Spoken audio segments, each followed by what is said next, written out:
അസ്സലാമലൈക്കും. ബിസ്മില്ലാ, അൽഹംദുലില്ലാ, അല്ലാഹുമ്മ സ്വല്ലി അലാ മുഹമ്മദ്. എല്ലാ കൂട്ടുകാർക്കും മധുരം റമളാനിലേക്ക് സ്വാഗതം. റമളാൻ മാസം എല്ലാ സൽക്കർമ്മങ്ങൾക്കും ഒരുപാട് പ്രതിഫലം ലഭിക്കുന്ന മാസമാണെന്ന് നമുക്കറിയാമല്ലോ.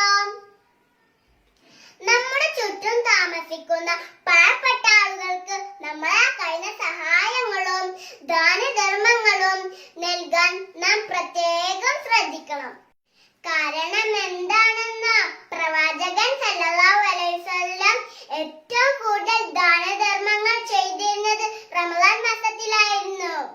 അതുകൊണ്ട് കൂട്ടുകാരെ, നമ്മളെല്ലാവരും ഈ ഒരു മാസത്തിൽ സദഖ നൽകാനും മറ്റുള്ളവരെ സഹായിക്കാനും പ്രത്യേകം ശ്രദ്ധിക്കണം. അല്ലാഹു അനുഗ്രഹിക്കട്ടെ. അസ്സലാമു അലൈക്കും വറഹ്മത്തുള്ളാഹി. رحمة رمضان أتاك الروح والريحان.